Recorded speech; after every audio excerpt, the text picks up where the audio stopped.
Olá, boa tarde, sejam todos bem-vindos ao BMC Now. Eu sou Hanna Beltrão, vamos juntos então acompanhar do pré ao fechamento do mercado na companhia dele, meu parceiro de todas as tardes, Rafael Lara, fazendo aqui também um giro em tempo real sobre as principais notícias que estão impactando o mercado financeiro. São agora 4 horas e 51 minutos. A gente já começa então essa edição trazendo as principais notícias. Ibovespa segue equilibrando pratos nesta quinta-feira. O índice no início da tarde chegou à marca dos 114 mil pontos, mas se recuperou, está agora nos 117 mil pontos. Eu vou então já chamar ele, o Rafa, que está de olho aí sempre no mercado. Rafa, vamos ver se a gente consegue, né, dar uma olhada nesse momento, ver como é que está a bolsa, os papéis aí que estão se movimentando também. É claro, Hanna, boa tarde para você e para todo mundo ligado aqui no BMC Now. É sempre uma honra enorme tê-los aqui conosco. E olha, mais cedo eu estava no BMC Market com o grande Daniel Morales, a gente estava vendo o mercado 0,09%, Dow Jones com queda de 0,25% e Nasdaq com alta de 0,50%. Vamos ver como é que está o dólar nesse momento, com alta de 0,77%, sendo comercializado a R$ 5,42. E o petróleo, o barril do petróleo está em queda de 2,27%, sendo comercializado a $63 o barril. E a gente segue aqui com o nosso giro internacional. A maior empresa chinesa por trás da compra da maior fábrica de chips da Grã-Bretanha admitiu que a aquisição pode ser desfeita. O alerta veio depois que o primeiro-ministro britânico Boris Johnson ordenou aí que o Conselheiro de Segurança Nacional do Reino Unido investigasse esse acordo. E para a gente entender mais, né, sobre esse assunto, a gente vai conversar agora com a nossa correspondente, Giovanna Locatelli. Giovanna, primeiramente, boa tarde para você, né? Seja bem-vinda aqui no nosso BMC Now. Explica aí para a gente como é que essa situação vai funcionar por lá. Olá, boa tarde a todos, boa tarde, Hanna, boa tarde, Rafael Lara. É verdade, toda a movimentação de uma grande aquisição, ela é acompanhada e avaliada por reguladores internacionais, né? Isso é para garantir a lei antitrust, que fala sobre a livre concorrência. Bom, a Wintec Technologies, sediada em Xangai, já alertou aos acionistas num comunicado dizendo que, abre aspas, as políticas da indústria doméstica e estrangeira representam um risco para a aquisição da Newport Wafer Fab, localizada em South Wales. O aviso veio depois que o primeiro-ministro Boris Johnson ordenou uma investigação e um acompanhamento mais próximo desse processo de aquisição. A decisão deve ser divulgada nos próximos dias. A Wintec adquiriu a Newport Wafer Fab por cerca de 63 milhões de euros por uma subsidiária holandesa, Nexperia, que também pertence à Wintec. Bom, a Wintec é uma empresa de manufatura listada que monta smartphones e outros produtos eletrônicos de consumo. Nos últimos anos, a empresa se tornou cada vez mais interessada em semicondutores. Com cerca de 20 mil funcionários e um valor de mercado aí em torno de 18 bilhões de dólares, é uma das muitas empresas na China que tem o apoio do governo chinês. Ela é localizada numa área ali de 28 acres. A Newport Fab emprega cerca de 400 pessoas e produz em torno de 8 mil wafers por semana. É chamado de wafer porque ele é parecido com aquela bolachinha mesmo, tá? Wafers são placas de semicondutores feitas de silício e usadas como base na criação de chips semicondutores. É no wafers que é feita a impressão dos padrões de circuitos para compor esses chips. Bom, os wafers são usados amplamente na indústria automotiva, que vem enfrentando uma crise severa, aí, uma escassez severa desses chips semicondutores. Eles são encontrados hoje em tudo, além da indústria automotiva, desde sistemas de mísseis até aspiradores de pó e escovas de dente. São um componente considerado aí muito crítico nessa época, nessa fase, durante a pandemia, onde o mundo está enfrentando uma crise, escassez aí mundial de semicondutores. Hanna, volto com você. Giovana, e ainda falando sobre esse assunto, a Toyota anunciou também que vai reduzir a sua produção global de setembro em 40% em relação ao plano anterior, e isso também relacionado aí com essa escassez no mundo todo, né? Ainda falando sobre esse reflexo aí da falta de semicondutores dos chips, né? Essa escassez vem fazendo com que várias indústrias do mundo inteiro mudem o seu comportamento e principalmente alterem o seu planejamento estratégico nas companhias. E essa é, claro, uma das consequências da pandemia. O cenário se agravou com a nova variante Delta, né? E o ressurgimento de novos casos interrompeu muito o fornecimento e a produção de peças nas montadoras, agravado ainda pela crise dos chips, como falamos há pouquinho. A montadora Toyota pretendia fabricar pouco menos de 900 mil carros, mas reduziu para cerca de 500 mil, foi quase pela metade aí, de acordo com esse último relatório divulgado pela companhia. A Toyota, que é a maior montadora do mundo em volume de vendas, disse nesse mês que estava enfrentando um ambiente de negócios imprevisível devido a novos casos de Covid em países emergentes, além da escassez de semicondutores e os preços crescentes de materiais. Hanna, volto com vocês. Obrigada, Giovana, pelas suas informações.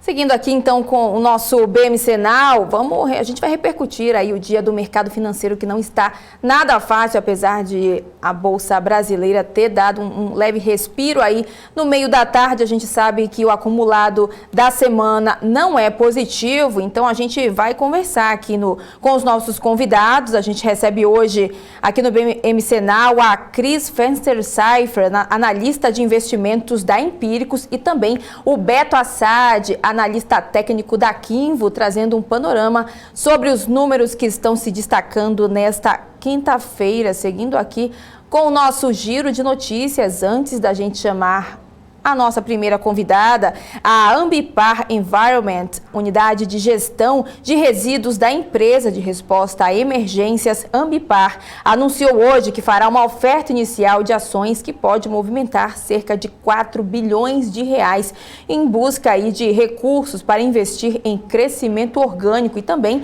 em aquisições no Brasil e no exterior. O Rafa tem mais informações aí pra gente sobre esse IPO, né, Rafa? Hanna, essa matéria seu fresquinho lá no nosso portal, né? Inclusive, lembrando aí pra galera, se ainda não acompanha o www.bmcnews.com.br, você está simplesmente perdendo tempo, né? E tempo é dinheiro, então você está perdendo dinheiro se você não acompanha o portal. Tá certo? Então a gente tem em primeira mão lá, né, que além do negócio principal de aproveitar materiais descartados, a empresa, cujo nome formal é Environmental ESG Participações, opera projetos de conservação, reflorestamento e manejo agropecuário, que geram créditos de carbono, que é uma outra forma pela qual ela cria receitas. No prospecto preliminar da oferta, publicado na Comissão de Valores Mobiliários, né, CVM, a Ambipar Environment afirmou que no fim de junho tinha cerca de 6 mil empregados, com presença também no Chile, Peru e Paraguai. Vale lembrar também que no primeiro semestre ela reportou uma receita líquida pro forma não auditada de 590 milhões de reais e um EBITDA de 139 milhões e 800 mil reais. Hanna. Obrigada, Rafa. E seguindo aqui com o nosso giro, a Vale informou também nesta quinta-feira em um comunicado divulgado ao mercado que assinou um memorando de entendimento com a siderúrgica Ternium para o desenvolvimento de soluções de siderurgia focadas aí na redução de emissões de gás carbônico. As duas companhias pretendem desenvolver estudos de viabilidade econômica de potenciais investimentos em uma planta de brinquedos de minério de ferro localizada nas instalações da Ternium Brasil e também em fábricas de metálicos com baixa emissão de carbono. A Ternium afirmou que a medida é um passo importante para a estratégia de descarbonização da empresa, que visa reduzir a sua emissão até 20% até 2030. Seguindo aqui com o nosso BMC Now, o presidente da Caixa anunciou o fechamento do CaixaPar e também anunciou a IPO da Asset. Rafa, me fala o seguinte, o banco deu os detalhes aí do porquê dessa decisão aí de fechamento? Hanna, o Pedro Guimarães, presidente da Caixa Econômica Federal, disse hoje que a Caixa Par, subsidiária responsável por comprar participações em empresas, será fechada. Ele classificou a empresa como, abre aspas, uma máquina de prejuízo, fecha aspas, e disse também que o banco não é para fazer patrocínio a times de futebol, nem ficar fazendo empresa com sócios sem participação transparente na escolha ali do sócio. O Pedro Guimarães também afirmou que a Caixa deve fazer o IPO de sua gestora no início de 2022. De acordo com ele, a companhia está estruturada dependendo apenas da aprovação do Banco Central, que deve ocorrer ainda neste mês. Ele afirmou também que a Asset vem crescendo com 426 fundos e quase 694 bilhões de reais em ativos sob gestão. Hanna. Obrigada, Rafa. E a Vero Internet protocolou prospecto preliminar para a realização de uma oferta pública inicial de ações para a distribuição primária e também secundária de papéis ON. Vão coordenar aí a operação os bancos Itaú BBA, BTG, UBS BB, Santander, XP e também o JP Morgan. O braço da Vinci Partners, a Vero, foi fundada em 2019 e a provedora de internet atua em 152 cidades dos estados de Minas Gerais, Paraná, Rio Grande do Sul e Santa Catarina. E ainda falando de IPOs, a Vitia Fertilizantes e Biológicos comunicou também hoje a suspensão da sua oferta restrita de ações com distribuição primária e secundária por tempo indeterminado, atribuindo aí a decisão à volatilidade e também às condições adversas do mercado de capitais constatadas nos últimos dias.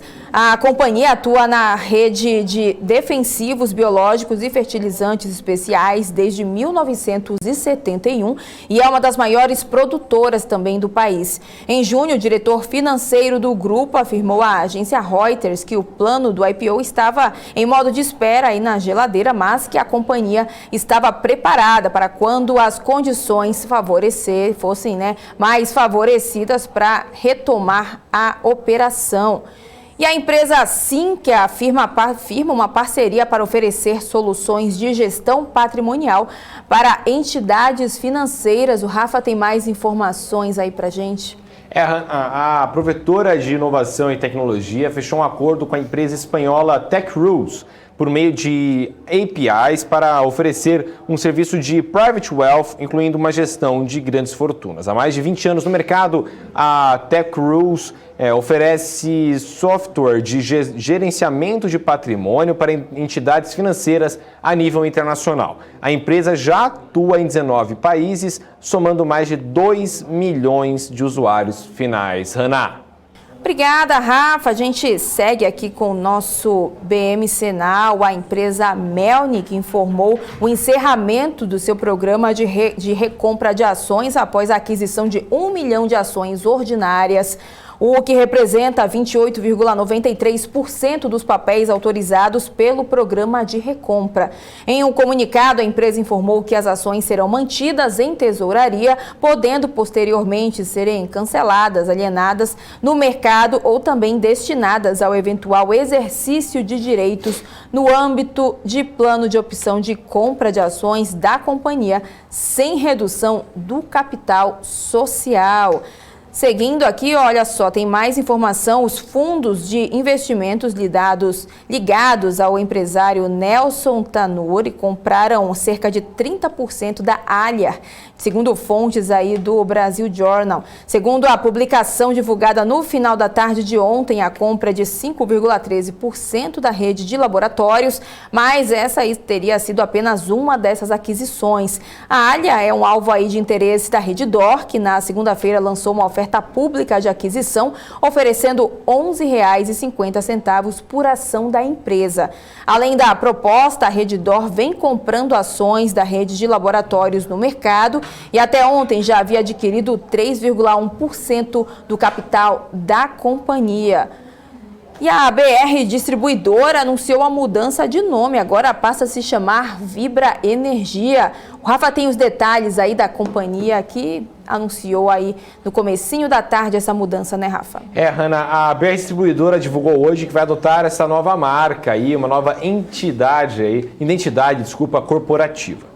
De acordo com a companhia, a nova marca tem uma orientação ao cliente, confiança que conecta, parcerias genuínas e uma constante evolução. O novo nome e design fazem referência ao movimento necessário para, abre aspas, impulsionar pessoas e negócios sem abrir mão de remeter a um Brasil que faz, realiza e vai além, fecha aspas. O documento publicado no site da Comissão de Valores Imobiliários, a CVM, fala também que a empresa irá adotar as medidas necessárias para as demais alterações em sua razão social, entre outros identificadores. Hanna.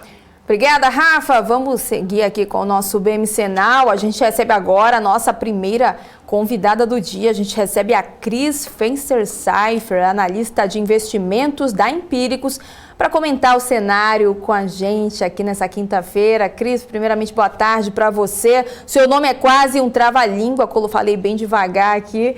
Seja muito bem-vinda aqui no BMC Now.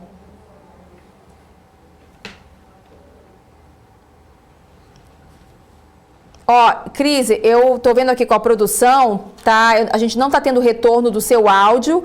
Se você puder, vamos fazer o teste aqui para ver se é aí, se é aqui. Opa, agora foi, agora tá tudo certo. Vamos começar então a nossa conversa, né? Começando, né, falando de Ibovespa, né, que ultimamente tem estado em queda aí, segunda, terça, quarta, quinta. Na semana passada a situação também não foi muito boa. Queria saber se você acha que o investidor tem boas opções de compra aí nesse momento. Qual é o cenário? Sim, muitas. Na verdade, essa queda, ela foi bem generalizada, ou seja, ela não foi... não escolheu muito setor e empresa. A gente viu praticamente quase todas as ações caírem de forma bem acentuada na segunda-feira, na terça-feira e mesmo na quarta. Então, essa queda acabou abrindo oportunidades muito boas. Algumas empresas que estão negociando a preços inferiores do que elas negociavam no pior momento do coronavírus, lá em abril do ano passado, quando o coronavírus derrubou o mercado de forma muito forte, com muitos circuit breaks. Então, essas quedas de agora abriram muitas oportunidades, principalmente naqueles setores de reabertura da economia, na minha opinião, que são setores que já estavam penalizados pelo coronavírus e ainda caíram mais com as quedas dessa semana, que foram, como eu falei, generalizadas. Então, na minha opinião, sim, acho que tem oportunidades muito boas. A gente entende, né, que a queda da Bolsa se deva a fatores que não são de se ignorar, como o problema fiscal, né, as dificuldades do governo em aprovar a reforma tributária na parte do imposto de renda, e enfim, a gente vai caminhando para cada vez mais próximo da eleição e os ruídos políticos têm aumentado, o embate do executivo com o judiciário, o presidente, com alguns comunicados aí muito combativos contra o STF. Isso tudo aumenta a percepção de risco. Também comentários de um possível aumento do Bolsa Família para R$400, ou, enfim, algum aumento de Bolsa Família ou de auxílios aí, o mercado com muito receio de uma guinada mais populista e de gastos fora do teto. Então, todos esses receios, né, muitas vezes acabam não se confirmando, como foi esse caso do Bolsa Família, que gerou aí bastante ruído na semana passada, mas mesmo não se confirmando, eles acabam aumentando a sensação de risco, de instabilidade político, da dificuldade de aprovar reformas, da credibilidade aí em manter o teto, em respeitar o teto de gastos. Então, assim, existe de fato um cenário que é menos amigável para ações, com uma percepção de risco aumentada. Tem a questão também da taxa de juros estar subindo, e inclusive os economistas estarem aumentando a perspectiva da alta até o final do ano, alguns já apostando em 8% no final do ano, para combater essa inflação, segurar essa inflação, né, que está pesando realmente no bolso da população. Mas, mesmo considerados todos esses aspectos negativos, a queda em cima de alguns cases que já estavam atrativos, torna eles ainda mais interessantes, na minha opinião. É o caso, como eu falei, de varejistas de vestuário, alguns outros players aí de reabertura, como a gente gosta de espaço laser, falando em reabertura, né? Marco Polo, que pega uma boa parte de turismo, que está com os números aí realmente muito fracos no segundo trimestre, no terceiro ainda bem ruim, mas muito provavelmente vai melhorar a partir do quarto trimestre. Então, eu acho que tem empresas que, a nível de, quando a gente pensa no valuation delas, né, ou seja, o valuation a gente sempre faz para 5 anos, pensando numa situação normalizada, né, sem o coronavírus, elas se mostram muito atrativas ao investidor. Uhum. E, Cris, eu queria comentar também com você aí sobre as empresas de varejo de vestuário. Como é que você enxerga o setor para o segundo trimestre deste ano? Sim. Bom, ontem, inclusive, saiu uma notícia que eu considero uma das mais positivas para esse setor, que foi essa pesquisa feita na China que mostra que a Coronavac, que é uma das principais vacinas utilizadas no país, ela demonstrou ser eficaz para conter aí casos graves e mortes da variante Delta. A Coronavac, que, repito, é uma das principais usadas aqui no Brasil, ainda não tinha pesquisas divulgadas que comprovassem aí a sua eficácia contra a variante Delta. E essa foi uma das primeiras pesquisas, se eu não me engano, ela ainda precisa mais itens aí, é uma pré-pesquisa, né? Mas de qualquer maneira, ela é um estudo, né, que foi conduzido pelo Centro de Controle e Prevenção de Doenças Chinês e uma escola de saúde da China também. É um artigo que foi enviado na Lancet. Então, assim, essa revista científica The Lancet, ela tem um renome bastante importante, então a gente pode dar alguma credibilidade, porque realmente foi um artigo publicado em um meio interessante, científico, né, que tem credibilidade. Então, é um dos primeiros artigos, uma das primeiras pesquisas que demonstra essa efetividade da Coronavac contra a variante Delta. E isso é muito importante, porque boa parte aí da expectativa de melhora do varejo é exatamente uma maior parcela da vacinação, da população vacinada, o que a gente está vendo aqui no Brasil, né? A gente, São Paulo, por exemplo, com a virada da vacina, conseguiu atingir a meta completamente aí de adultos vacinados com a primeira dose. Agora veremos cada vez mais os adultos completarem o esquema vacinal, e esse é o público que acaba sendo a maioria dos casos graves, de internações e de mortes. Inclusive, o governo já vem estudando uma antecipação da segunda dose, no caso da Pfizer, né, e da AstraZeneca, o que também, se for feito, ajuda ainda mais o esquema vacinal a ser completo, né, num prazo mais rápido, ou seja, também é outra boa notícia se isso ocorrer. Então, a primeira boa notícia ontem foi que a Coronavac ajuda na variante Delta, o que se não acontecesse realmente poderia ser mais desafiador, porque ela foi muito utilizada no Brasil, e desafiador no sentido de abertura do varejo, né? E a segunda boa notícia, na minha opinião, é esse estudo para antecipar a segunda dose que o governo brasileiro já está fazendo. A vacinação está caminhando muito bem no Brasil, já, como eu falei, a primeira dose andou muito bem, e a gente ainda tem essa perspectiva da segunda dose ser antecipada agora. Isso tudo é muito importante porque o quarto trimestre do ano é o mais importante em vendas para as varejistas, porque tem a Black Friday, tem o Natal, que é uma das datas principais, é a principal data, depois é o Dia das Mães. O Dia das Mães vendeu muito bem, né? esse Dia das Mães, que foi muito positivo, só não teve um impacto melhor no resultado do segundo trimestre, porque abril a gente estava no auge da segunda onda, que foi a pior onda do coronavírus. A gente estava vivendo aquele momento de mais de 4.000 mortes por dia, as pessoas bastante amedrontadas, né? Não tinha UTI em vários lugares. Então, o segundo trimestre ainda foi muito impactado por isso. Mas as vendas do Dia das Mães, que é a segunda data mais importante para o varejo de vestuário, foi muito boa, tá?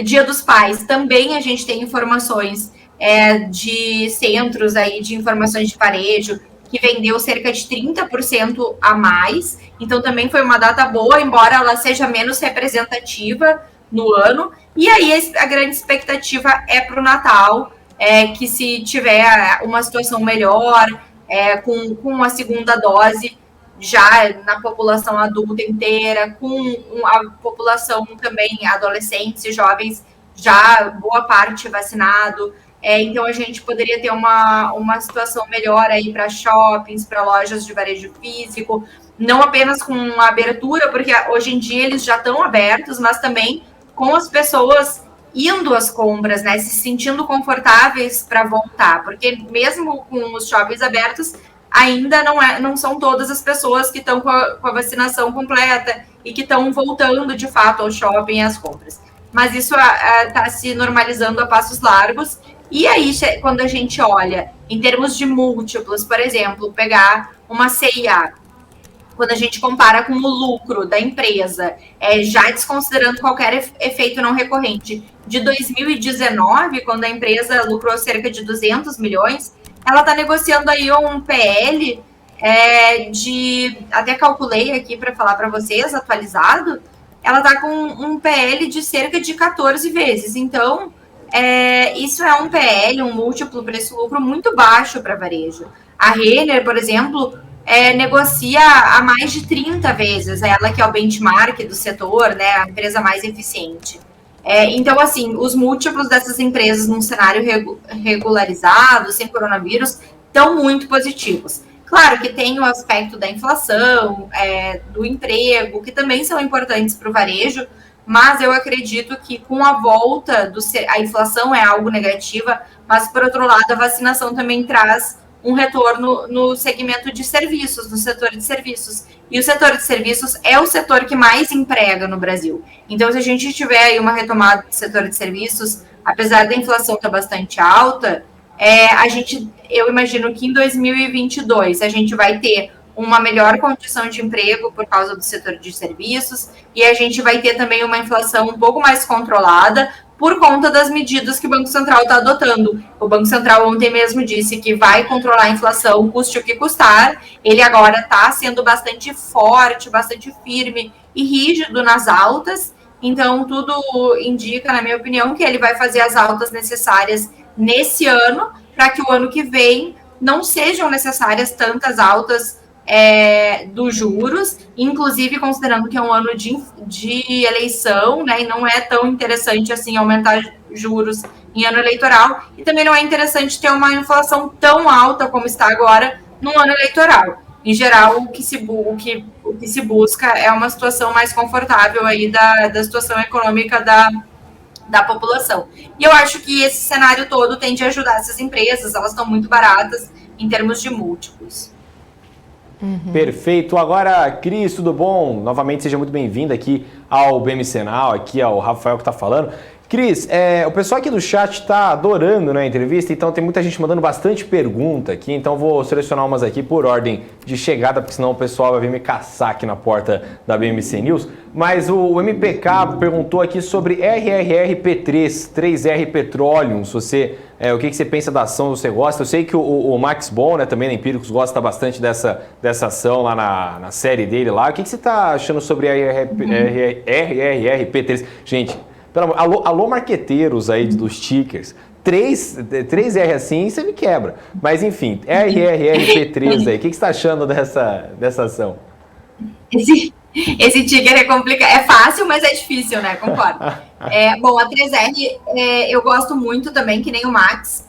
A gente trabalha junto na série de microcaps. Eu sei que o pessoal está chateado, ela tem sofrido nos últimos tempos, mas a 3R também é um caso de empresa que tem uma execução super favorável. O polo de Macau, que ela já está com a gestão dele, né? Ela tem entregue crescimento de produção a cada trimestre, a cada mês, então ela tem feito um trabalho muito bom operacional no polo de Macau, que é o único que ela já está ali, o único maior que ela já está com a mão na massa, digamos assim, mas ela fez muitas aquisições desde o IPO e agora cada vez mais ela vai assumir a operação desses campos que ela adquiriu.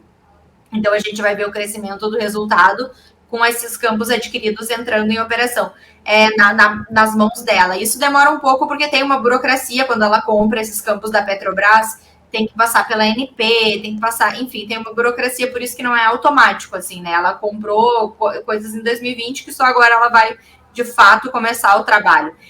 Mas, assim, a empresa tem sofrido basicamente pela questão do petróleo. O que aconteceu é que a OPEP começou a colocar oferta adicional no mercado, com uma produção maior, ao mesmo tempo que a variante Delta começou a se espalhar muito pela Ásia, principalmente, né, nos Estados Unidos também. E aí o petróleo tem a sua demanda muito ligada à reabertura e ao crescimento econômico. Os usos do petróleo são muito voltados aí a transportes, a gente viu esse segmento de transporte foi um dos mais impactados, né? Tanto a aviação, quanto a própria Marco Polo, ônibus, enfim, as pessoas ficaram em casa, né? Não saíram para trabalhar, não saíram para viajar, e as indústrias também tiveram as suas cadeias quebradas de fornecimento por causa dos lockdowns, enfim. Para o petróleo é muito importante o crescimento mundial e a reabertura da economia. E aí juntou uma maior oferta de petróleo, que a OPEP acordou, né, no último encontro, com o crescimento da variante Delta, colocando todo esse receio aí de que a reabertura econômica mundial, né, fosse comprometida. Porque muitos países da Ásia, por exemplo, a Austrália, né, também, não só tem percentuais de vacinação menores do que a gente. Mesmo os Estados Unidos parece que está com uma vacinação ainda inferior ao Brasil, não por falta de doses, mas porque várias pessoas optaram por não se vacinar. Agora, com a variante Delta, voltou a crescer, né, esse percentual de pessoas procurando a vacina. Então, esses dois efeitos, né, mais oferta e da OPEP com um receio sobre o crescimento da demanda, fez com que o petróleo sofresse e as ações de petróleo até antecipassem uma possível queda do petróleo. Então, basicamente, isso é o que explica esse movimento da 3R de não ter andado bem recentemente, porque ela é uma produtora de petróleo, então a principal variável para ela é petróleo e dólar, né? É o preço do petróleo e dólar, essas são as principais variáveis. E aí, mas assim, lembrando que a 3R hoje, ela é lucrativa, considerando já a despesa financeira, etc., com petróleo mais ou menos acima de $20 pelos nossos cálculos. E o petróleo está muito longe disso, ele está acima de $60. Então, a empresa é muito lucrativa nesses níveis de petróleo, de preço de petróleo. O polo de Macau é um dos mais, que tem o lifting cost, que é o custo de extração, que é um dos menores do Brasil, dos campos do Brasil, que é cerca de $6. Então, o custo de extração é $6, né? Então, assim, é realmente muito baixo. A lucratividade, pelos nossos cálculos, vem acima de $20, considerando os demais custos, né, da empresa. E o petróleo hoje está num patamar muito maior que isso. Então, a gente acha que a empresa é muito lucrativa nesse patamar de petróleo. E, comparando com as pares, por exemplo, PetroRio, PetroRecôncavo, ela é a mais barata em termos de múltiplos quando a gente compara o valor de mercado dela com as reservas de petróleo que ela tem.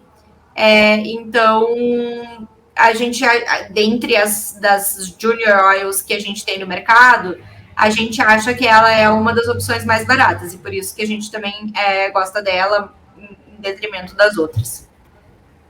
Perfeito, Cris. Bom, agora já tem gente aqui, já são 5h26, então eu sei que senão a produção daqui a pouco começa a puxar minha orelha, mas já vou pegar aqui mais uma pergunta aqui do chat. O Helder tem uma pergunta bem simples, Cris. Ele está perguntando aqui, quanto que fecha o Ibov em dezembro, na sua opinião? Ele mandou apenas isso. Ele mandou, pergunta para a Cris quanto fecha o Ibov em dezembro. Se você puder me falar, aí você falar que vai fechar em alta, eu vou vender minha casa e comprar só ação de ETF de Ibov, mas se fechar em queda, aí eu vou ficar muito triste, Cris. Manda aí, quanto que vai fechar o Ibov em dezembro? Não faço a mínima ideia. Não tem como saber, sabe? Eu acho que são muitas variáveis e até arriscado pensar nisso, porque por mais que a gente soubesse o que ia acontecer no âmbito político brasileiro, pode ser que no âmbito geopolítico mundial acontecesse outra coisa, né? Ou se a gente soubesse a nível mundial o que o Fed ia fazer com as taxas de juros, aqui no Brasil poderia acontecer um problema no âmbito político. Então, assim, são muitas variáveis internas e externas que impactam na variação aí do Ibovespa. A gente já está em agosto, o final do ano está aí já, né? É próximo, é um curtíssimo prazo até o final do ano. E não creio que tenha como saber isso, sabe, até o final do ano, se vai subir ou cair. O que a gente pode fazer, como eu falei, na minha opinião, é olhar aí a simetria das empresas, o potencial que elas têm de gerar resultado, lucro, geração de caixa. A gente pode se basear no histórico, como eu disse, né, eu posso olhar que a C&A lucrou em 2018 e 2019 cerca de 200 milhões. E claro, agora ela está com prejuízo, mas é porque a gente tem o coronavírus, então eu posso imaginar que, mesmo com novas variantes, em algum momento, né, a gente vai normalizar a nossa vida e ela tem essa capacidade de gerar esse lucro, ela tem a capacidade de gerar até mais lucro, porque nesse período ela investiu muito para melhorar a eficiência. Ela desenvolveu o seu canal online, que não era tão desenvolvido antes do coronavírus. Ela vai ter uma concorrência menor, porque vários concorrentes pequenos, lojistas quebraram. Isso é um efeito que acontece após crises. Geralmente os grandes saem da crise mais fortes, porque investem, desenvolvem novos canais, eles têm por obrigação que ficar mais eficientes, eles procuram eficiência nas crises, e depois da crise, geralmente, quem saiu vivo tem uma concorrência menor, né? Então, esse é um fenômeno que acontece, geralmente, nas crises. Então, assim, eu não tenho por que achar que essa empresa, depois do coronavírus, não vai estar mais forte, lucrando ainda mais, né? E mesmo que ela lucre só a mesma coisa que ela lucrava em 2018 e 2019, ela está negociando a múltiplos muito baixos, né? De 14 vezes, quando o varejo, em geral, tem múltiplos muito mais altos. As próprias pares. Então, assim, esse tipo de comparação tá ao meu alcance, né, de tentar fazer. Agora, a comparação de quanto que vai ser a bolsa envolve tantas variáveis, na minha opinião, como eu citei, pode acontecer uma guerra, pode acontecer um impeachment, eu não sei, entendeu? Né? São muitas, pode acontecer um vírus, né, surgir outro vírus, que não se chame coronavírus, e aí eu vou estar aqui falando uma coisa que a gente não tem como saber, então realmente não faço a mínima ideia até o final do ano. Perfeito, então, Cris, a gente já são agora 5h31, a gente já queria agradecer a sua participação aqui no nosso BM Senal, espero que você volte mais vezes aqui para fazer análise aí dos setores que movimentam a Bolsa, tá bom? Tá bom, muito obrigado pelo convite, estou sempre à disposição. Opa, a gente que agradece, um bom finalzinho de quinta para você, então. A gente segue aqui com o nosso BM Senal. Agora eu vou chamar ele de volta, Rafael Lara, porque já são 5h32. Vamos ver aí como é que foi a situação dessa quinta-feira. Vamos ver como é que o Ibovespa fechou, os setores também que se destacaram, porque o Rafa também já tem a listinha aí do que movimentou aí nessa quinta. O homem da lista, né? O homem da lista. Eu venho aqui com a lista, né, do que se deu bem, o que se deu mal no dia. Bom, hoje o mercado, né, tá fechando aí no verdinho, né, então se a gente puder dar uma olhada agora na nossa divisão setorial, agora na tela, na hora que a gente fez a análise de todos os ativos, eles estavam com retorno de 0,48% de alta. E aí, naquele momento, quase todos os setores estavam no verdinho, menos os de materiais, que estavam caindo 4,27%, e o de energia, que caiu ali 0,12%, né, quase no 0 a 0, ali na neutralidade. E aí você fala, poxa vida, Rafael, mas aí materiais caiu 4,27%? Pois é, mas tecnologia da informação subiu 5,49%. Produtos básicos de consumo industriais e serviços de utilidade pública subiram mais de 3% nessa quinta-feira. Atendimento à saúde subiu 2,74%. Então, quase todos os setores aí tendo um desempenho muito forte de alta, né? Ali, se você for pegar, por exemplo, serviços financeiros, foi 0,67% de alta e foi a menor alta, né, dos setores. Isso é um dia excelente aí, o mercado corrigindo aí, né, tentando alçar uma alta depois de várias quedas seguidas nessa semana, né, Hanna? É isso aí, Rafa. Vamos seguir então aqui com o nosso BMC Now. A Companhia de Alimentos BRF inaugurou uma nova fábrica de salsichas localizada em Seropédica, na região metropolitana do Rio de Janeiro, com investimento avaliado em 300 milhões de reais, de olho aí no crescimento da demanda pelo produto, que também cresceu durante a pandemia de Covid-19. Vamos acompanhar. Em um comunicado, a empresa informou que acredita que, mesmo que a economia reaja com intensidade, melhorando o poder de consumo da população, a expectativa é de que a demanda pelo produto se mantenha elevada pelo preço flexível e fácil acessibilidade. No ano passado, no auge das restrições no país, com a população permanecendo em casa, o consumo de salsichas disparou e a produção da BRF estava operando no topo da capacidade. Atualmente, a unidade comporta a produção de 140 toneladas por dia, podendo dobrar esse valor, produzindo 280 toneladas. Ainda de acordo com a companhia, a produção da nova planta será toda direcionada para o mercado interno, atendendo a uma demanda que não estava sendo suprida pela BRF. A maior processadora de frango do Brasil acrescentou ainda que haverá um crescimento de 10% na capacidade de produção da marca Perdigão. A inauguração da nova unidade acontece em um momento importante para a BRF, que está investindo cerca de 2,5 bilhões de reais em diversos estados para ampliação e modernização das unidades. A gente segue agora, a gente recebe então o nosso segundo convidado do dia, o Beto Assad, analista técnico da Quinvo, que já está conectado aqui com a gente. Beto, primeiramente boa tarde para você. Seja mais uma vez bem-vindo aqui no nosso BMC Now. Boa tarde, Rafa. Boa tarde, Hanna. Tudo bem com vocês? Espero que esteja tudo jóia nessa quinta-feira de recuperação para o nosso Bovespa, né? Poderia estar melhor, né? Mas a semana aí não ajudou muito, né? Mas a gente segue informando também quem está nos acompanhando. Mas antes, queria pedir para o pessoal que está nos acompanhando, né? Nossos telespectadores queridos, já colocarem aí no chat, né? Para a gente analisar aqui as empresas com o Beto. Então já comecem a colocar aí que a gente vai seguir a ordem aqui bem bonitinha, né, Rafa? Para não ter briga, aqui a gente conseguir analisar com calma, um por um, ticker por ticker. Vamos então começar, Beto? Se você quiser já compartilhar a sua tela aí com a gente, para o pessoal também conseguir acompanhar a explicação também. Vamos começar já olhando Ibovespa, né? Saber o que está acontecendo aí, mais uma vez explicando para o investidor o que está acontecendo aí com o índice. Vamos lá, para quem está acompanhando, né, já desde a semana passada, eu tinha um alvo importante, né, como comentei com pessoal aqui do Ibovespa, nessa região dos 116.500 pontos, mais ou menos, que é justamente uma região de topos anteriores, com a retração de Fibonacci, a razão áurea, né, a região lá dos 61,8%, exatamente nessa última linha aqui.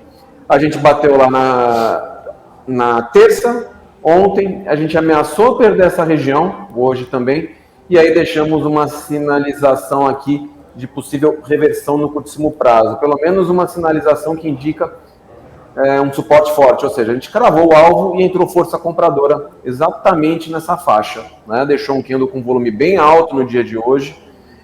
Chegamos a ter uma queda expressiva ao longo do dia, um dia muito volátil, né? A amplitude do Ibovespa hoje foi aí na casa dos 2.600 pontos, né? Um pouquinho acima de 2.600 pontos. A gente chegou ao longo do dia a trabalhar com uma queda de 1,5% e conseguiu reverter essa queda fechando com uma alta de 0,45%, que sugere para a gente pelo menos um respiro, né, aí no curtíssimo prazo, principalmente se a gente conseguir trabalhar acima da máxima de hoje. Chama atenção também que o nosso IFR já mostrava uma zona sobrevendida, né, aqui abaixo dos 30. Então eu acredito que ele possa dar uma respirada, principalmente se vier acima da máxima de hoje, né?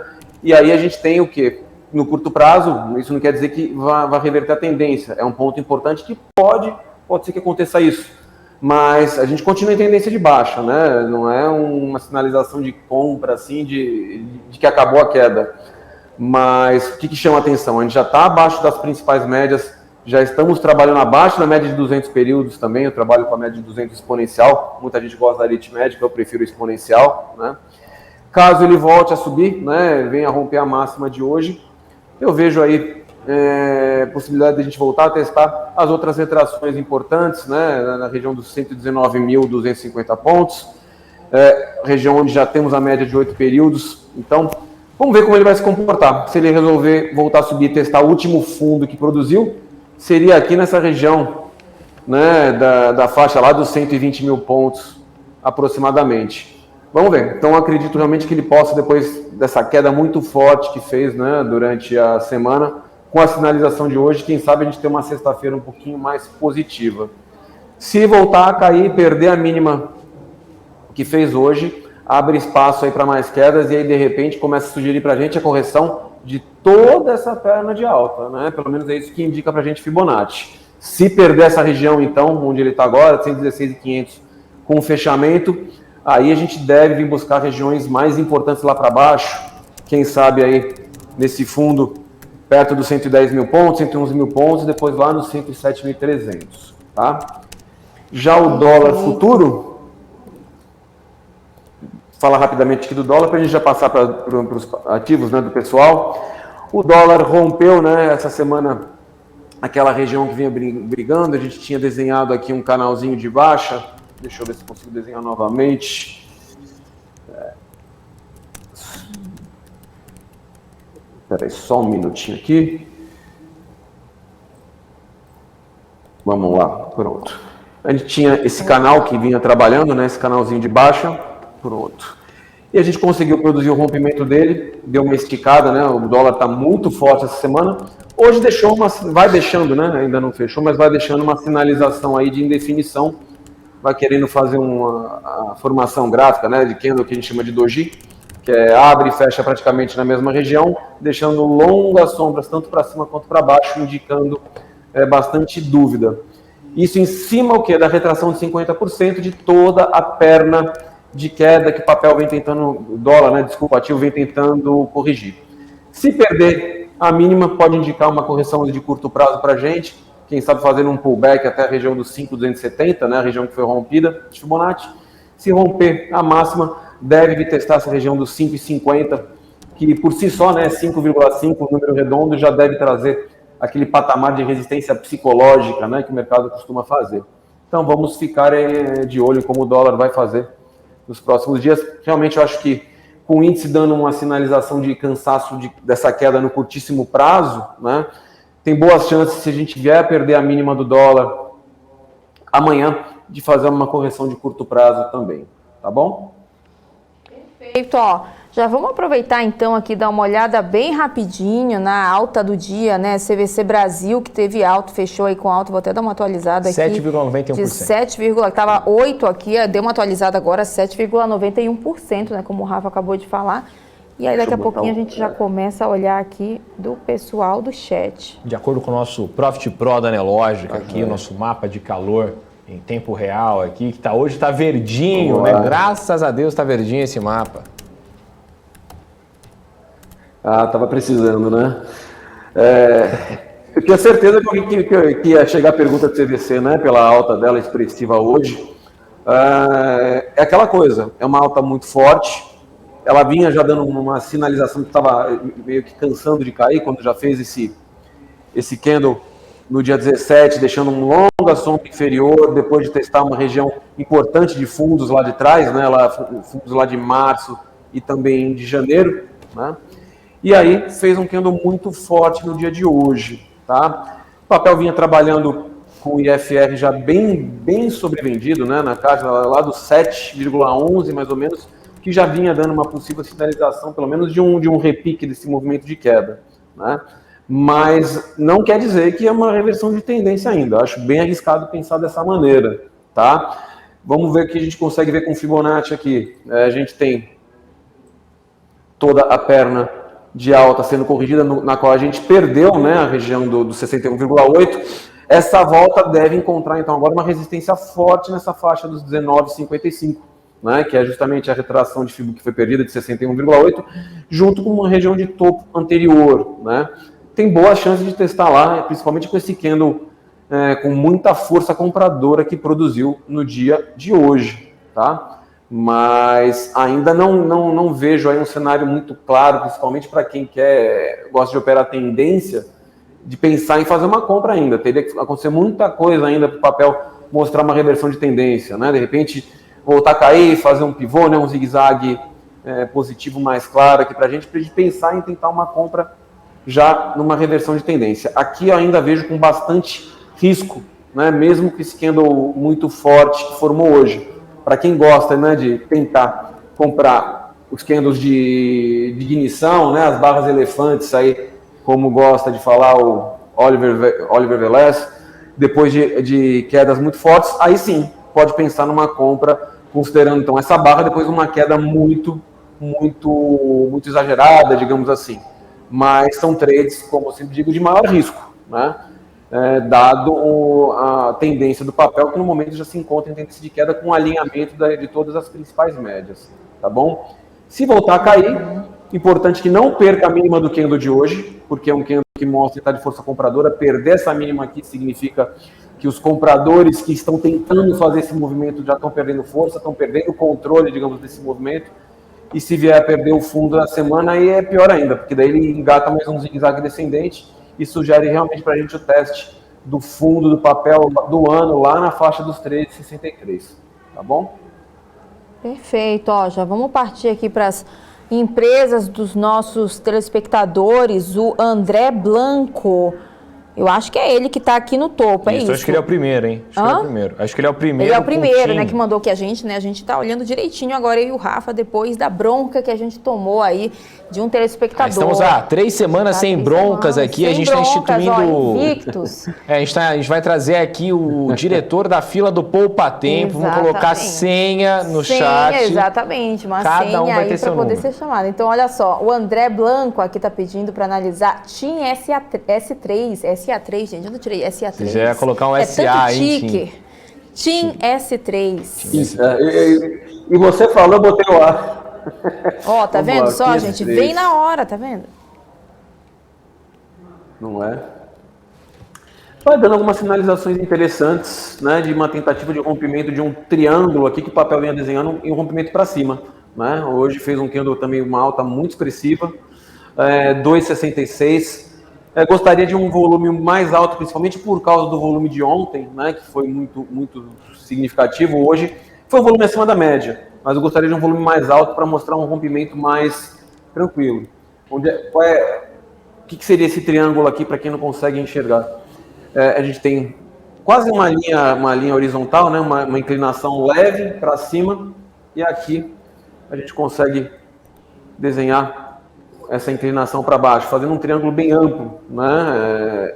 E vai tentando romper, fechou hoje, digamos, tentando romper o limite desse triângulo, média de 8 passando para cima da média de 21, o que vai dando indícios aí de que o papel possa realmente retomar um movimento de alta mais interessante, tá? Querendo, pelo menos no curtíssimo prazo, sair desse movimento mais forte de queda que a gente tem acompanhado ao longo do ano.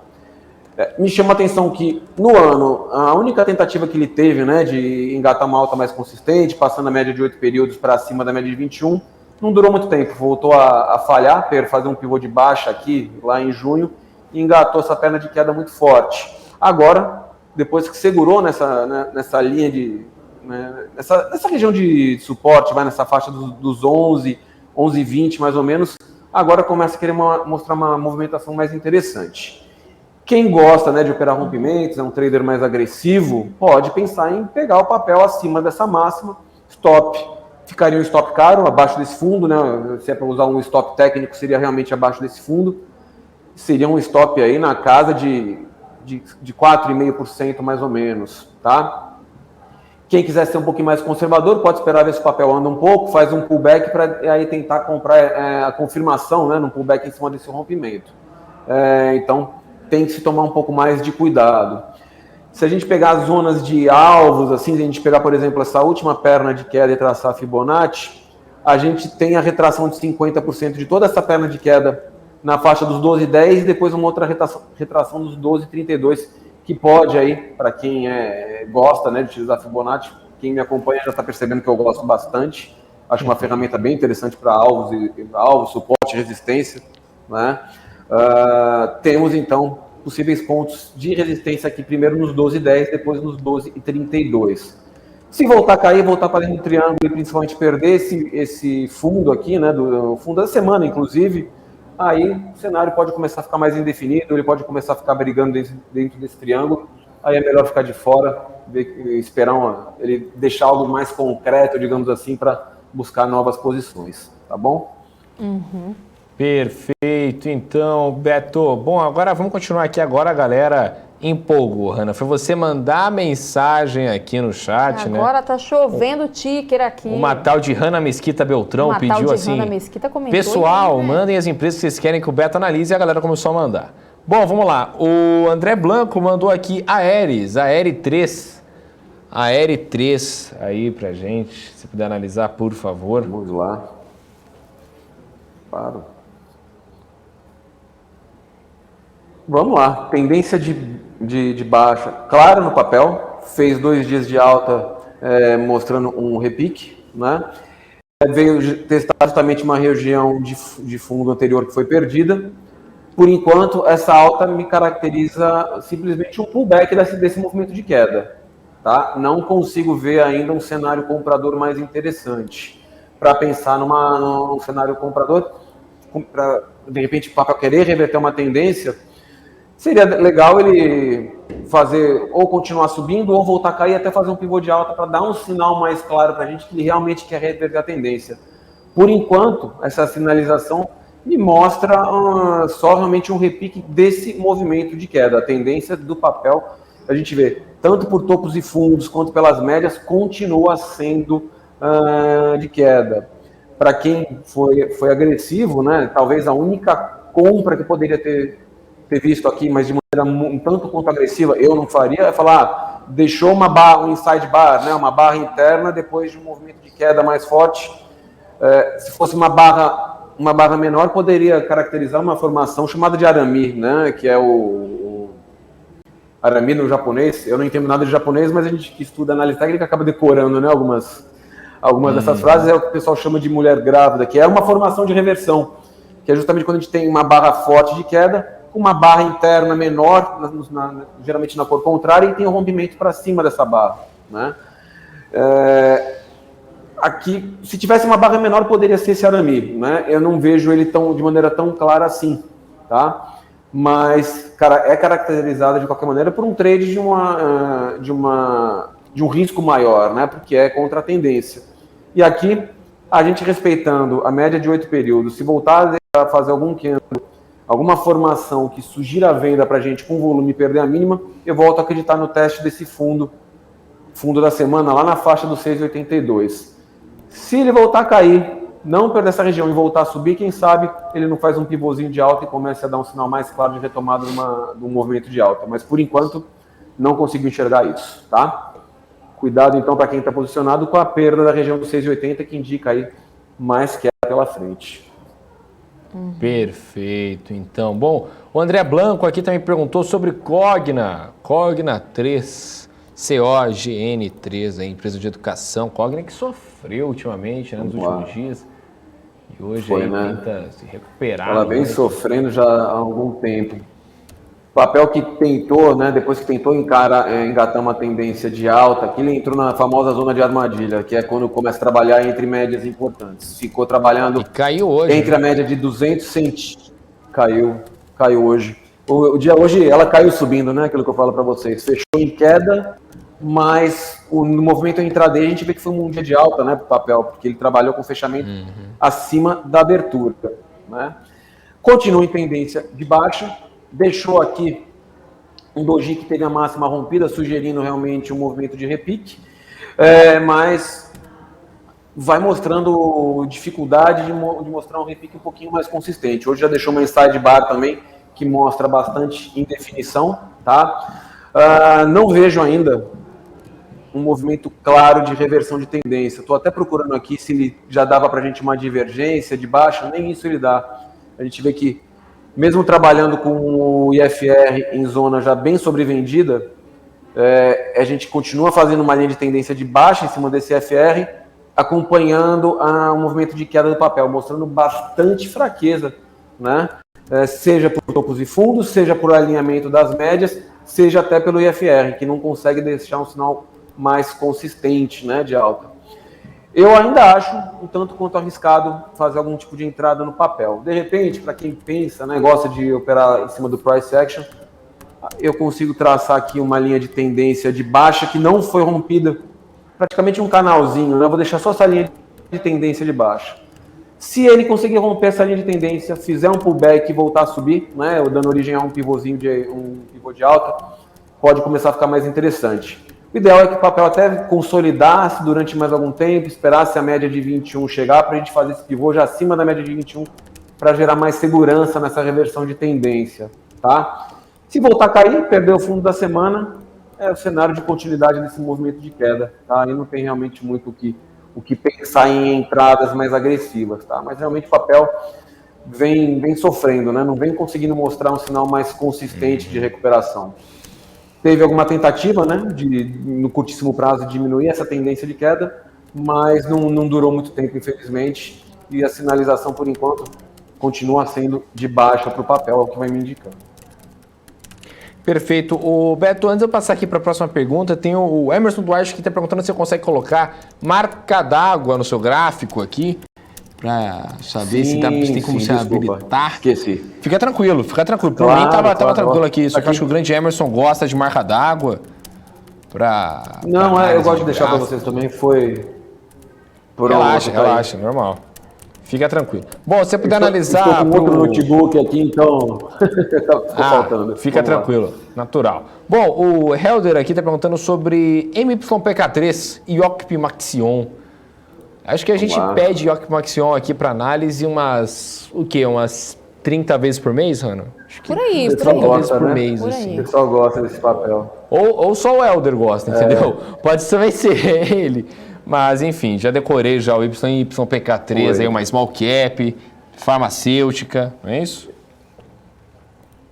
Exato. O pessoal gosta bastante dela. Eu estou acostumado já a atender bastante em relação a essa empresa.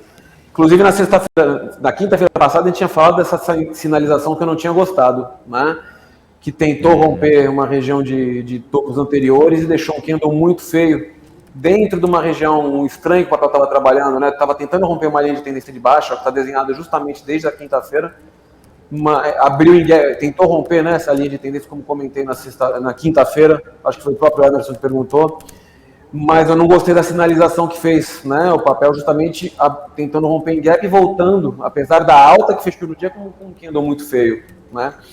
E não deu outra, até tentou fazer um candle de alta, deixou uma sinalização com uma sombra inferior, que se tivesse o rompimento da máxima era até uma sinalização de compra, tá? Mas não aconteceu, infelizmente não aconteceu. O papel voltou para baixo da linha com um movimento muito forte de queda, veio perder fundo lá o fundo do mês, né? E agora entra pelas médias, já começa a alinhar as médias todas para baixo de novo, e por topos e fundos entra num cenário muito ruim, que é de topos ascendentes e fundos descendentes, ou seja, ele está numa situação de tendência indefinida, né? A gente começa a romper topos e romper fundos ao mesmo tempo, ou seja, fica muito feia a sinalização do papel. Mas, se a gente analisar que ele voltou para baixo das principais médias, começou a analisar, alinhar elas para baixo novamente, e a gente voltou para baixo de uma linha de tendência que vinha se desenhando, digamos que a perspectiva volta a ser mais de queda, tá? Não vejo ainda uma sinalização muito positiva para uma retomada do movimento de alta. Se voltar para cima essa linha, acho que até já perde um pouco sentido para mim depois de ter voltado para baixo. Agora a gente já tem, só para vocês terem ideia de como está complicado, né, de tentar analisar o papel. Se pegar os últimos topos, a gente tem, ó, uma zona de expansão, né? Topos mais altos e fundos mais baixos, ou seja, é complicado de buscar a posição no papel quando ele começa a fazer isso e até tentar acertar o lado que ele vai, né? Só vejo realmente pelo alinhamento das médias e a movimentação atual a chance maior de cair, mas nada impede que ele vá subir e testar essa linha de cima de novo e fique trabalhando dentro desse triângulo expandido aqui, né? Megafone, cada um dá o nome que quiser, existem várias definições para esse tipo de formação gráfica, que é uma das mais chatas e mais difíceis de tentar entender e buscar a posição, porque mostra bastante indefinição para o papel, com ele alargando tanto seus fundos, né, fazendo fundos mais baixos e topos mais altos. Então, para quem quer buscar trade no papel, cuidado, o melhor é esperar ele ficar mais comportado, né? Digamos que ele está mal comportado no momento. Para quem está posicionado, tem que esperar realmente ele fazer um pivô mais claro, voltar a fechar acima das médias de novo, para a gente começar a tentar ler alguma coisa mais clara no papel, tá? Mas se perder esse fundo, ele engata mais um pivô de queda e aí pode realmente querer vir buscar regiões aqui de trás, mais lá para baixo. Então, cuidado para quem tem para quem está posicionado no papel, tá? Perfeito. Bom, vamos agora partir aqui para os nossos últimos tickers, antes que o pessoal da produção do grande Leonardo, amante das criptomoedas, vir puxar aqui minha orelha. O Luiz Guilherme Moscardo perguntando sobre SIMH3. SIMH3, que se eu não me engano, deve ser Simpar. Não é Simpar, não? Vamos lá. Acho que é Simpar, sim. não? Ela mesma. Simpar, empresa de Mogi das Cruzes, grande Mogi das Cruzes. Sim. Vamos lá, vamos falar dela. É um papel que vinha com uma tendência de alta bem estabelecida, muito bonita, né? Vinha trabalhando em cima de uma linha de tendência de alta também bem clara para a gente, que foi rompida. Então, a partir do momento que a gente tem um rompimento de uma linha de tendência, vou pegar uma linha de tendência que vinha lá de baixo, inclusive, mas acho que a que está mais clara para a gente, que seria desse último fundo aqui. Foi o último fundo mais importante que ele produziu antes de fazer um pivô mais longo de alta, tá? Então, vamos traçar a Fibonacci desse último fundo até esse topo, justamente porque a gente tem o rompimento dessa linha de tendência mais curta. O que acontece no papel? Entrou em zona de armadilha, né? Estamos trabalhando entre média de 21 períodos e média de 200. Média de 8 períodos já cruzou a média de 21 para baixo, indicando força vendedora no curto prazo. O início de uma tendência de baixa no curtíssimo prazo. Para um prazo maior, ainda está em tendência de alta, pelo alinhamento da média de 200 com a média de 21, apesar do preço agora estar trabalhando entre elas. A gente veio até a região de 38,2 de Fibo, né, de toda essa perna de alta, depois de perder alguns fundos importantes aqui, e pelo menos tentou já se segurar nessa região. Agora ele vai mostrando que no curtíssimo prazo, um pullback desse movimento de queda, onde deve ir, né, pelo menos vai sugerindo para a gente, principalmente o candle aqui do dia 17, o de hoje, entrada de força compradora, querendo levar ele a testar pelo menos então o último fundo do papel, junto com a média de 21 períodos aqui nessa região dos 15,60, mais ou menos, né? Temos a média de 8 períodos, que também pode oferecer algum tipo de resistência. Se bater já na média de na média de 8 períodos e gerar algum sinal vendedor, aí, para quem gosta até de operar na venda, né, trabalhar na contramão, digamos assim, do mercado, pode até pensar em montar um movimento, uma operação de venda, né, com aluguel de ações, apesar de eu não sei realmente como é muito a liquidez dela para aluguel, né? Mas no curtíssimo prazo eu continuo vendo pelo menos esse movimento como uma simples reversão, né? Vou começar a voltar realmente a acreditar em retomar o movimento de alta se a gente conseguir ganhar a média de 21 períodos, quem sabe aí ele começa a dar sinalizações que queira voltar a testar as máximas, né, do ano. Mas cuidado, se voltar a cair e perder essa região dos 14, 10 e o fundo da semana, acredito bastante no teste, né, da região aqui dos 11,77, que é uma região de fibra importante, né, 61,8, testando justamente uma região de topos anteriores com a média de 200 períodos. Então tem espaço para mais queda, assim, sem perder ainda uma tendência de alta num prazo mais longo, tá? Então cuidado com o fundo da semana que se perdido indica para a gente continuidade do movimento de queda. Perfeito, Beto. Bom, já são 6:01 aqui. Se você puder voltar com sua câmera aí pra gente aqui, olha lá, olha pra aqui. Gente já finalizar, né, Rafa, a nossa conversa na câmera agora, gente. Com o Beto, né, depois de muitas empresas, muitos tickers, uma aula de tickers também que a gente vai aprendendo aqui, vai descobrindo também um por um. Beto, são agora, né, 6 horas, como o Rafa já falou, 6 horas e uns minutinhos. A gente já queria agradecer a sua participação aqui no BMC Now. Então, até a próxima semana, né, com mais análises para os nossos telespectadores, né? Eu que agradeço aí, como sempre. Então, bom final de semana a todos vocês e quinta-feira a gente se vê de novo. A gente se vê, Beto. Obrigada. Bom, a gente já, agora despedindo do Beto, né, o nosso segundo convidado do dia, então já me despeço também do Rafael Lara, né, minha dupla aí de todas as tardes aqui no BMC Now. A gente se encontra então amanhã, né, Rafa? Exatamente, Hanna. Lembrando sempre que você pode nos acompanhar no nosso portal www.bmcnews.com.br e nas nossas redes sociais, @bmc.news. Eu vou lá agora para a live do Patinho Feio com o grande Alex André às 7 horas para a gente falar um pouco sobre as ações que estão fora do radar aí e movimentaram a bolsa aí. É uma live bem legal, bem divertida. Eu garanto que vocês vão adorar. E hoje tem BMC Deal também comigo aí, né, a entrevista que eu gravei com o grande Daniel Delábio da Exploritas Investimentos, lá um dos maiores fundos, uma das maiores gestoras do país, aí contando todas as suas estratégias aí para o segundo semestre, né, Hanna? Perfeito, Rafa, obrigada. Então é isso, né? A gente já começa se despedindo aqui, mas antes, ó, tem um telespectador aqui, o professor Lucas Esmeraldo, perguntando: temos cripto? É só amanhã, né, Rafa? Crypto News só na sexta-feira. Então, ó, professor, já fica ligado aí que amanhã a gente, como sempre, segue com a programação completa aqui. Então é isso, gente. O BMC Now fica por aqui. Fique agora com o programa BMC Talks com o Marcos Saravalho. Uma ótima noite para você e a gente se encontra amanhã às 4h30. Tchau, tchau.